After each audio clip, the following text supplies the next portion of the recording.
কেমন আছো বন্ধুরা? ভালো, আশা করি ভালো আছো সবাই। আমিও ভালো আছি। তোমরা সবাই ভালো থেকো, সুস্থ থেকো।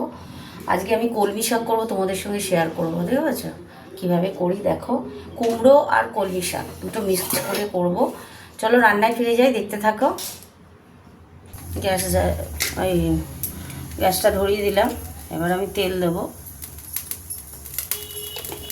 শাকে বেশি তেল দিতে লাগে না, ঠিক আছে? একটু গরম হোক তেলটা। তেল গরম হয়ে গেছে, দুটো শুকনো লঙ্কা দিলাম আর দেব একটু পাঁচফোড়ন।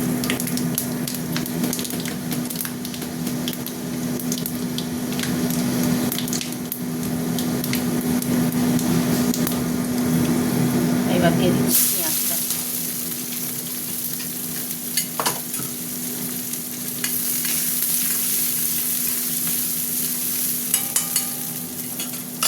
পেঁয়াজটা একটু নরম হোক, তারপর দিয়ে দেবো হলুদ।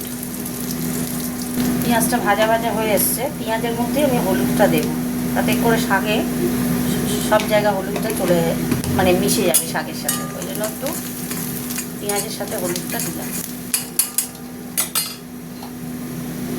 এবার আমি শাকগুলো দেবো।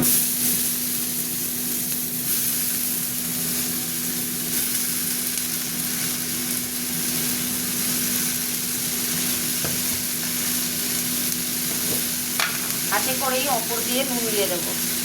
হাতে করে দিলাম, চামচে করে দিতে হবে না, বুঝতে পারি না।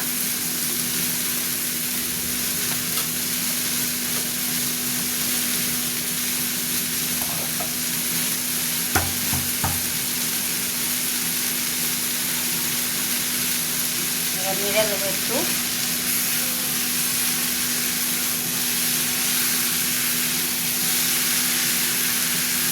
নুনটা দিলাম কেন, আগে জল বেরোবে, বলে জল বেরোবে শাক থেকে, কলমি শাক থেকে। কলমি শাক তো জলে হয়, তাই জল বেরোয়। আর সেটা হতে থাক। গ্যাসটা কমিয়ে দিলাম, ওটা থাকে থাক। এই দেখো বন্ধুরা, চাপা খুলেছি, জল বেরিয়েছে। একটু মিষ্টি দিয়ে দেবো। কলমি শাকে একটু মিষ্টি দিতে হয়, নাহলে ভাল লাগে না। বুঝেছো? দিয়ে দিলাম। হতে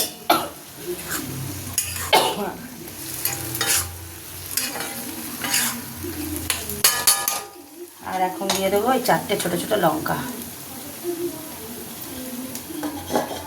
হতে থাক।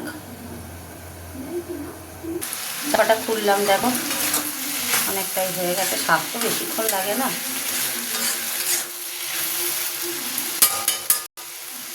নুন মিষ্টি একদম পারফেক্ট হয়েছে, নুন মিষ্টিটা।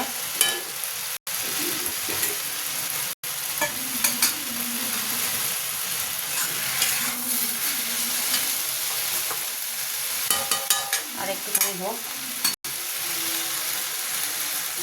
বন্ধুরা, একদম হয়ে গেছে। দেখলে কলমি শাক কিরম করে রান্না করলাম, খুব ভালো লাগে খেতে, মিষ্টি মিষ্টি লাগে। চাপা দিয়ে দিচ্ছি, গ্যাস অফ করে দিলাম। চলো তোমাদের সাথে একটু কথা বলে নিই। তো কেমন করে বানালাম দেখলে, কলমি শাক কুমড়ো দিয়ে, আলু দিয়েও হয়, আমি কুমড়ো দিয়ে করলাম। যা কমেন্ট করে একটু জানিও কেমন হয়েছে বন্ধুরা। টাটা সবাইকে, গুড নাইট। কেমন? এবার খাওয়া দাওয়া করে শুতে হবে, আবার কাল সকালে অফিস। টাটা, গুড নাইট, সবাই ভালো থেকো।